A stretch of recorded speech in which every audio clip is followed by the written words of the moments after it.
अगर आपको वीडियो अच्छी लग रही होगी तो चैनल को सब्सक्राइब करें, लाइक करें और बेल बटन को जरूर दबाएं और खूब दम लगा करके शेयर करें, तहलका मचा दे। एक बार आप लोगों से निवेदन है कि मुझे सपोर्ट करें और पठन पाठन के माध्यम से मैं आप लोगों को हमेशा रूबरू रहूंगा। अब चलते हैं बायोनिक्स के बारे में जानते हैं। किसके बारे में जानते हैं बच्चों? बायोनिक्स के बारे में जानते हैं।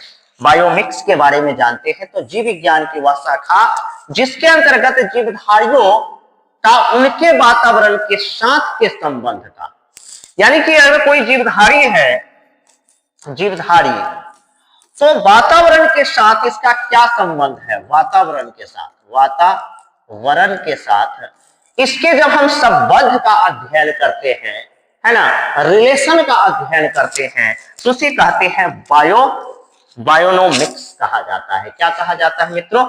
बायोनोमिक्स कहते हैं। कहते हैं कि अगर कोई जीवधारी है, अगर उसका वातावरण से क्या संबंध है, जैसे हम लोग भी एक जीवधारी है, मनुष्य भी एक क्या है? जीवधारी है। तो हमारा वातावरण से संबंध है कि हम क्या करते हैं? O2 को ग्रहण करते हैं, CO2 को छोड़ते हैं, O2 को ग्रहण करते हैं, CO2 को छोड़ते हैं। वातावरण में पाए जाने वाले जितने सारे प्रकृति में पाए जाने वाले प्लांट्स है उसका फ्रूट खाते हैं हम, गेहूं, चावल एक्सेट्रा एक्सेट्रा पदार्थों का हम क्या करते हैं? सेवन करते हैं। यही हमारा क्या है? संबंध है। चलिए आगे बढ़ते हैं। मैं आप लोगों को बता रहा हूं कि यह इंट्रोडक्शन है बायोलॉजी का, जिसमें हम ब्रांच ऑफ बायोलॉजी आप लोगों को पढ़ा रहे हैं। तो दम लगा करके वीडियो को शेयर करें, आप लोग दम लगा करके पूरा वीडियो को शेयर करें, लाइक करें, सब्सक्राइब करें और बेल आइकन को अवश्य दबाएं। तो चलते हैं, नेक्स्ट टॉपिक है मायोलॉजी। मायोलॉजी बच्चे क्या करते हैं? इंट्रोडक्शन में ही जानते हैं। जितनी सारी आपको मैं बता रहा हूं, चाहे वह बायोलॉजी है, मायोलॉजी है, इंटोमोलॉजी है, मैमोलॉजी है, बायोनोमी है, ये सब के बारे में कंपटीशन के एग्जाम में पूछा करता है कि मायोलॉजी किसे कहते हैं। या फिर आप अगर हम जान लेते हैं कि मायोलॉजी तो जीव विज्ञान की वह शाखा जिसके अंतर्गत मनुष्य के पेशियों का अध्ययन करते हैं, तो उसे मायोलॉजी कहा जाता है। हमारे अंदर जो शरीर के अंदर पेशियां होती है, मसल्स होते हैं, है ना, जब हम उसका अध्ययन करते हैं तो किसके अंतर्गत करते हैं? तो मायोलॉजी के अंतर्गत करते हैं।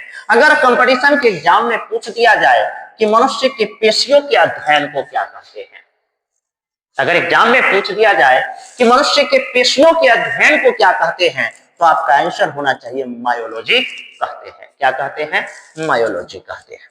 अब है मैमोलॉजी। क्या है? मैमोलॉजी तो जीव विज्ञान की वह शाखा जिसके अंतर्गत स्तनधारी जंतुओं का अध्ययन करते हैं। स्तनधारी कहने का मतलब कि स्तनधारी किसे कहते हैं? जो अपने बच्चों को क्या करते हैं? बच्चों को दूध पिलाते हैं। क्या पिलाते हैं? दूध पिलाते हैं, जिसमें स्तन पाया जाता है, जिसमें दुग्ध ग्रंथियां पाई जाती है, उसे मैमोलॉजी के अंतर्गत रखा जाता है। उसका अध्ययन हम किसके अंतर्गत करते हैं? मैमोलॉजी को। जैसे मनुष्य हो गया, गाय, भैंस, यहां तक कि मैं आपको बता दूं चमगादड़,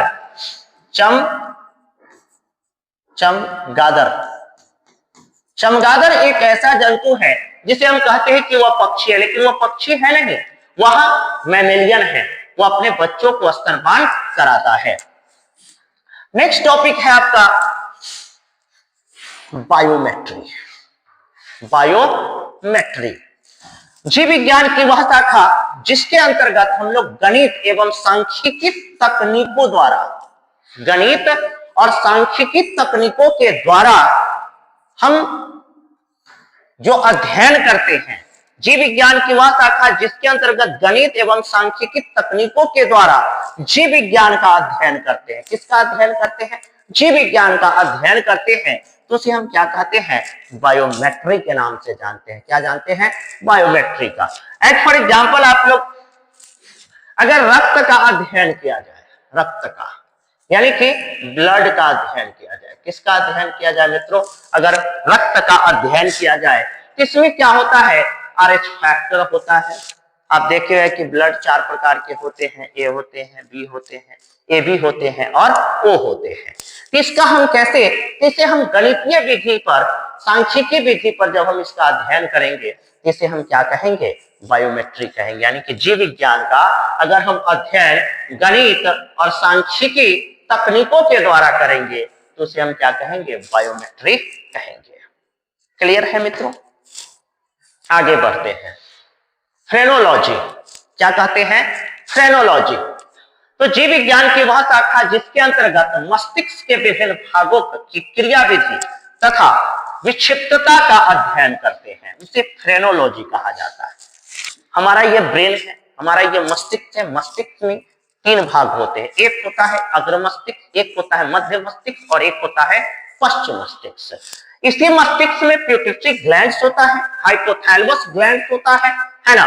तो हम मस्तिष्क के विभिन्न भागों की क्रियाशीलता का जब हम अध्ययन करते हैं या फिर इसकी विक्षिप्तता का अध्ययन करते हैं तो उसे फ्रेनोलॉजी के नाम से जानते हैं। किसके नाम से जानते हैं? फ्रेनोलॉजी के नाम से। आप जानते हैं कि मस्तिष्क के अग्र मस्तिष्क में मटर के समान क्या पाया जाता है? कौन सा हार्मोन पाया जाता है? तो पिट्यूटरी हार्मोन कहते हैं। और पिट्यूटरी को मास्टर ग्लैंड भी कहा जाता है, मास्टर हार्मोन या मास्टर ग्लैंड्स भी कहते हैं। क्या कहते हैं? ग्लैंड्स भी कहा जाता है। और हाइपोथैलेमस को मास्टर ग्लैंड्स कहते हैं, क्योंकि हाइपोथैलेमस ही लोगों को हंसना, रोना, किसी चीज के बारे में जानना, भूख लगना, शरीर में क्या हो रहा है, इसकी सारी की सारी ब्रेन को सूचना कौन देती है? तो हाइपोथैलेमस देती है। तो ब्रेन के अलग अलग पार्ट्स का जब हम अध्ययन करते हैं तो उसे हम क्या कहते हैं? फ्रेनोलॉजी के नाम से जानते हैं। अब है आपका एंथोलॉजी। क्या है? एंथोलॉजी जीव विज्ञान की वह शाखा जिसके अंतर्गत फूलों का अध्ययन करते हैं। किसका अध्ययन? फ्लावर्स का। यानी कि प्रकृति में बहुत सारे प्रकार के फ्लावर्स हैं, फूल हैं।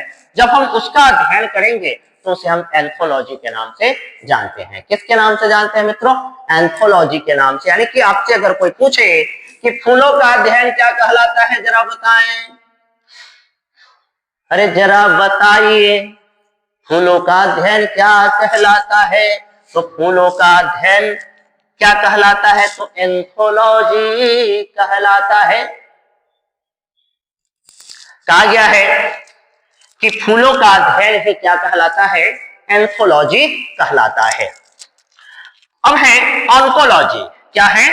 ऑन्कोलॉजी तो जीव विज्ञान की वह शाखा जिसके अंतर्गत कैंसर संबंधित ट्यूमर का अध्ययन करते हैं। जीव विज्ञान की वह शाखा जिसके अंतर्गत कैंसर संबंधित जब हम ट्यूमर का अध्ययन करते हैं। आप कभी कभी लोगों को देखे हुए है कि कहीं यहाँ पे ट्यूमर है, कभी यहाँ पे ट्यूमर है, कभी आंख में ट्यूमर हो गया या फिर सीने में ट्यूमर हो गया।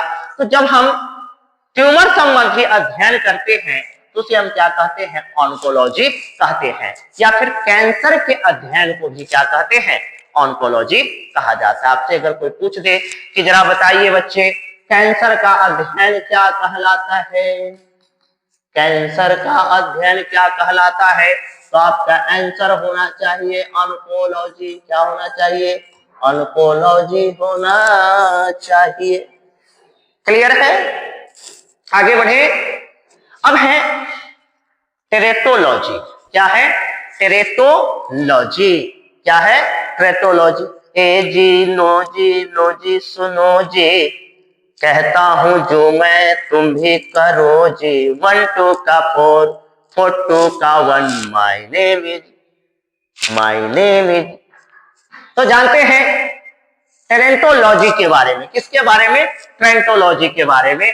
तो जीव विज्ञान की वह शाखा जिसके अंतर्गत शारीरिक विकास में आने वाली असमानताओं का अध्ययन करते हैं। जब शरीर के विकास में अगर कोई असमानता होती है, क्या होती है? असमानता होती है, उसे हम क्या कहते हैं? टेरेंटोलॉजी कहा जाता है। असमानता कहने का मतलब क्या?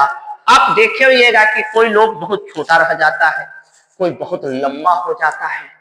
तो यह क्या है, विकास में क्या है, डिफरेंस है, विकास में आने वाली असमानता है ना।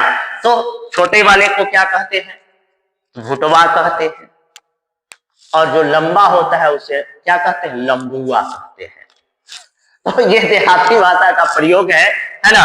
और इस तरीके के शब्दों का प्रयोग आपको हर्ट करने के लिए नहीं कर रहे हैं।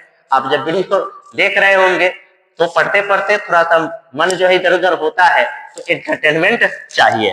तो कहते हैं टेरेंटोलॉजी किसे कहते हैं, तो जीव विज्ञान की वह शाखा जिसके अंतर्गत शारीरिक विकास में आने वाली असमानता। किसी का आप देखे होइएगा कि जो क्रेटनिज्म रोग से ग्रसित बच्चे होते हैं उसका स्वर बहुत बड़ा हो जाता है, शरीर पूरा थुलथुला रहता है। तो ये क्या है, असामान्यता है। अब है कॉन्ड्रोलॉजी। क्या है, कॉन्ड्रोलॉजी है मित्रों। तो कॉन्ड्रोलॉजी के बारे में जानेंगे तो जीव विज्ञान की वह शाखा जिसके अंतर्गत उपास्थि से संबंधित अध्ययन करते हैं। उपास्थि, हमारे शरीर में दो प्रकार के अस्थि होते हैं, एक होता है अस्थि और दूसरा होता है उपास्थि। जैसे जहां से अगर हम मूवमेंट करते हैं वहां पे क्या है, लचीला हड्डी जो होता है उसे हम उपास्थि के नाम से जानते हैं, कि कैटिलेज के नाम से जानते हैं। और जो हार्ड हड्डी होता है, जैसे यहाँ की हड्डी हार्ड है, यहाँ की हड्डी हार्ड है, जांग की हड्डी हार्ड है ना, तो ये क्या है, बोन है। तो जहां पे हम कैटिलेज का अध्ययन करेंगे, यानी कि शरीर के अंतर्गत पाए जाने वाले जितने सारे उपास्थि है यानी कि कैटिलेज है, जब उसका हम अध्ययन करेंगे तो उसे कॉन्ड्रोलॉजी के नाम से जानेंगे। किसके नाम से जानेंगे, कॉन्ड्रोलॉजी से। आपसे अगर क्वेश्चन पूछ दिया जाए कि कॉन्ड्रोलॉजी किसे कहते हैं, तो जीव विज्ञान की वह शाखा जिसके अंतर्गत हम उपास्थियों का अध्ययन करते हैं उसे कॉन्ड्रोलॉजी के नाम से जानते हैं। या फिर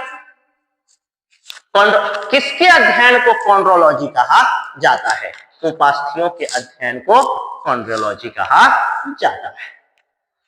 यहां तक समझ में आया बच्चों? तो हम लोग आगे बढ़ते हैं। कहां बढ़ते हैं, आगे बढ़ते हैं।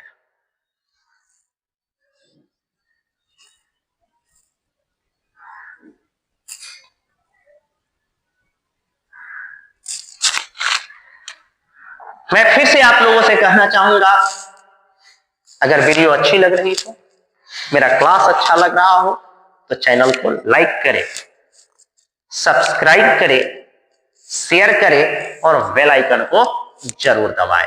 और आप अपने मित्रों को भी कहें कि आप इस वीडियो को देखें। अगर उन्हें अच्छा लगे, आप नहीं भी देखते हैं, अगर एक बार मेरे वीडियो को देख लीजिएगा, बहुत सारा चीज आपको नॉलेज में आ जाएगा, जो आपने कभी जाना नहीं वो भी चीज आपके नॉलेज में आ जाएगा।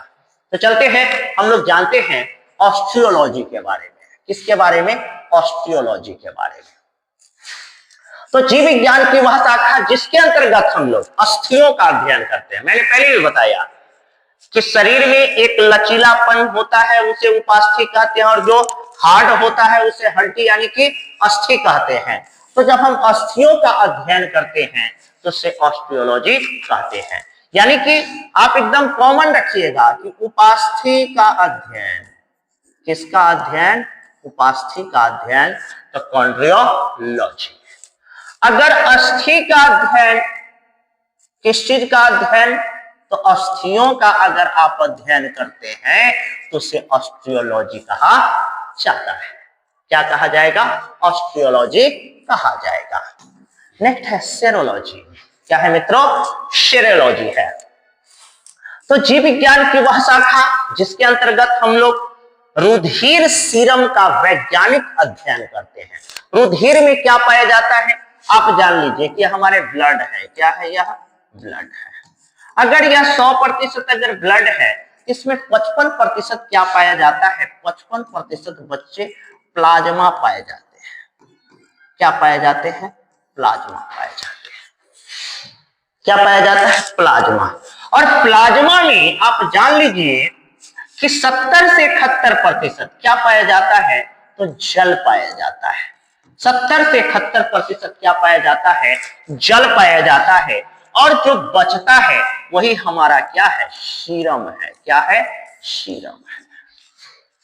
कोरोना के समय में जो लोग कोरोना से जीत जाते थे, यानी कि कोरोना पर विजय प्राप्त कर लेते थे। जिनको कोरोना हुआ और वह ठीक हो गए, तो जो ठीक हुए लोग होते थे उनका डॉक्टर क्या करता था, प्लाज्मा लेकर के रोगग्रस्त व्यक्तियों को चढ़ाने का काम करता था। तो एकदम ध्यान रखिएगा कि रुधिर का 55% भाग क्या होता है, प्लाज्मा होता है। क्या होता है, प्लाज्मा। तो जब हम रुधिर के सीरम का अध्ययन करते हैं तो उसे हम क्या कहते हैं, हेमेटोलॉजी कहते हैं। क्या, सॉरी, उसे हम सीरम का अध्ययन करते हैं तो उसे सोरोलॉजी कहा जाता है। क्या कहा जाता है, सोरोलॉजी कहते हैं। दूसरा है हेमेटोलॉजी। क्या है, हेमेटोलॉजी। जीव विज्ञान की वह शाखा जिसके अंतर्गत रुधिर का अध्ययन करते हैं, यानी कि रुधिर अगर यानी कि ब्लड है तो ब्लड में क्या क्या पाया जाता है, रक्त में क्या क्या पाया जाएगा। इसी में नाइट्रोजन है, फास्फोरस है, जिंक है, कोबाल्ट है, मैग्नीशियम है, कैल्शियम है ना। सब कुछ अगर आपके शरीर में अगर किसी भी प्रकार का तत्व की कमी अगर होती है तो उसे हम क्या करते हैं, रक्त जांच कराते हैं। क्या कराते हैं, रक्त जांच, यानी कि ब्लड टेस्ट कराते हैं। तो हमें पता चल जाता है कि हम कौन सी चीज की कमी हमारे शरीर में है। तो जब हम रुधिर का अध्ययन करते हैं तो उसे हेमेटोलॉजी के नाम से जानते हैं। किसके नाम से जानते हैं मित्रों, हेमेटोलॉजी के नाम से जानते हैं। नेक्स्ट टॉपिक है आपका न्यूरोलॉजी। क्या है, न्यूरोलॉजी है। तो जीव विज्ञान की वह शाखा जिसके अंतर्गत तंत्रिका तंत्र से संबंधित अध्ययन करते हैं। किससे संबंधित अध्ययन, तंत्रिका तंत्र से संबंधित अध्ययन करते हैं, न्यूरोलॉजी कहलाता है। क्या कहलाता है, न्यूरोलॉजी। तंत्रिका तंत्र कहने का मतलब नर्वस सिस्टम। तंत्रिका तंत्र को ही क्या कहा जाता है, नर्वस सिस्टम कहते हैं, एनएस कहते हैं। क्या कहते हैं, एनएस कहा जाता है, लेकिन नर्वस सिस्टम। और जीव शरीर की सबसे बड़ी अगर कोशिका होती है तो वह होती है तंत्रिका कोशिका। एकदम याद कर लीजिए, कंपटीशन का मोस्ट इंपोर्टेंट क्वेश्चन हमेशा बायोलॉजी से पूछता है कि जीव शरीर की सबसे लंबी कोशिका कौन है, तो होता है तंत्रिका कोशिका। और तंत्रिका का काम है मित्रों, तंत्रिका का काम है कि शरीर के किसी भी अंग में अगर विक्षोभ उत्पन्न होता है, कहने का मतलब कि कोई क्रिया होती है, कोई घटना घटती है, तो उसकी सूचना जो है ब्रेन को कौन देता है, तो तंत्रिका तंत्र देती है, तंत्रिका कोशिका देती है। अगर हमारे पैर में चींटी काट लिया, पैर में कौन काट लिया, चींटी काट लिया, तो पटाख से हाथ कहां जाता है, तो पैर पे जाता है। तो हमारे ब्रेन को सूचना तंत्रिका तंत्र, तंत्रिका कोशिका दिया। और ये क्या था, आवेग था। क्या था, आवेग, यानी कि सूचना आई ब्रेन तक। और ब्रेन ने सूचना दिया कि जाओ वहां पे खुजलाओ, बड़ी दर्द हो रही है, या फिर दर्द निवारक दवा लगाओ, तो इसे संवेग कहा गया। आगे बढ़ते हैं मित्रों, लिथोट्रिप्सी। नेक्स्ट टॉपिक है लिथोट्रिप्सी। तो जीव विज्ञान की वह शाखा जिसके अंतर्गत एक चिकित्सीय प्रक्रिया जिसमें किरणों व सहायता से गुर्दे, पित्ताशय, मूत्राशय की थैली में स्थित पथरी को तोड़कर मरीज का इलाज किया जाता है, उसे लिथोट्रिप्सी कहते हैं। क्या कहते हैं, लिथोट्रिप्सी के नाम से जानते हैं, या फिर आज उसे हम लेजर ऑपरेशन के नाम से जानते हैं। आप एकदम ध्यान में रखिएगा कि लिथोट्रिप्सी क्या है। तो जीव विज्ञान की वह शाखा जिसके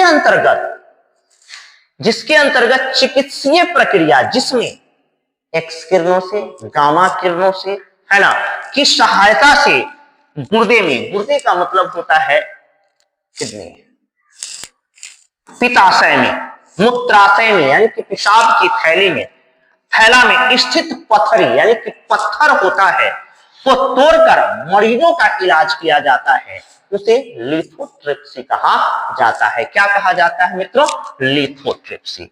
अब है एग्रोएस्ट्रोलॉजी। क्या है, एग्रोएस्ट्रोलॉजी के बारे में हम लोग जानेंगे।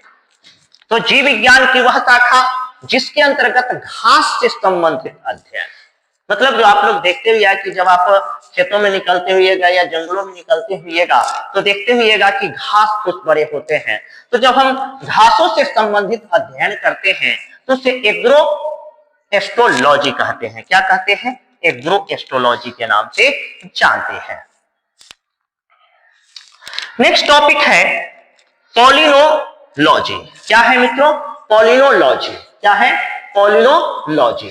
तो जीव विज्ञान की वह शाखा जिसके अंतर्गत विभिन्न प्रकार के परागकणों का अध्ययन करते हैं। परागकण यानी कि पादप है। क्या है? पादप है। थोड़ा देर के लिए आप समझ लीजिए, ये पादप है, यानी कि इसे हम प्लांट कहते हैं। क्या कहते हैं? प्लांट कहते हैं। तो एक प्लांट से दूसरा प्लांट बनता कैसे बनता है? तो पादप क्या देता है? तो फूल देता है। फूल में एक होता है, दो प्रकार के पुष्प में दो प्रकार के कण पाए जाते हैं। एक होता है मादा जननांग, मादा जननांग, और दूसरा होता है नर जननांग।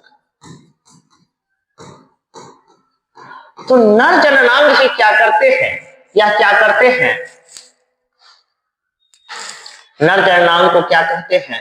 तो पुंकेसर कहते हैं। क्या कहते हैं? पुंकेसर। और इसको क्या कहते हैं? तो स्त्री केसर कहते हैं। फूल में क्या पाए जाते हैं? तो दो चीज पाया जाता है, एक पुंकेसर और दूसरा स्त्री केसर। पुंकेसर को क्या कहते हैं? पुरुष जननांग यानी कि मेल गैमेट्स कहते हैं, और मादा को क्या कहते हैं? फीमेल गैमेट्स यानी कि मादा जननांग। तो यही पुंकेसर क्या करता है? परागकण बनाता है। परागकण। इसी परागकण से मधुमक्खी क्या करता है? तो मध बनाता है। क्या बनाता है? शहद बनाने का काम करता है। तो जब हम किसी भी फूल के परागकणों का अध्ययन करते हैं, किसका अध्ययन करते हैं मित्रों? परागकणों का अध्ययन करते हैं, तो उसे हम क्या कहते हैं? पैलिनोलॉजी कहते हैं। क्या कहते हैं? पैलिनोलॉजी। अब है पैथोलॉजी। क्या है? पैथोलॉजी। तो जीव विज्ञान की वह शाखा जिसके अंतर्गत रोगों के प्रकृति, लक्षणों, कारकों का अध्ययन करते हैं। जब कोई रोग है, उसके लक्षण उत्पन्न होगा, उसकी प्रकृति कैसी है ना, और इसका कारक क्या है, इसका कारक क्या है, जब हम उसका अध्ययन करते हैं तो उसे पैथोलॉजी के नाम से जानते हैं। अगर मान लेते हैं कि किसी को मलेरिया हुआ है, मलेरिया, सर्दी खांसी ना मलेरिया हुआ, तो अगर किसी को मलेरिया हुआ है, क्या हुआ है? मलेरिया हुआ है, तो इसका रोग की प्रकृति क्या होगी? तो बुखार आएगा। बुखार आएगा। लक्षण क्या होगा? बुखार आएगा। प्रकृति होगी क्या 3 दिन तक रहेगा, 3 दिन तक नहीं रहेगा, 24 घंटा रहेगा, 24 घंटा नहीं रहेगा। और कारक इसका क्या होगा? तो इसका कारक होगा प्रोटोजोआ। प्रोटोजोआ।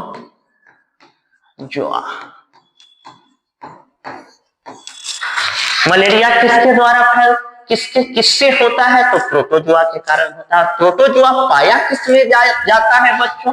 तो मादा एनोफ्लिज मच्छर में। मादा एनोफ्लिज किसमें पाया जाता है?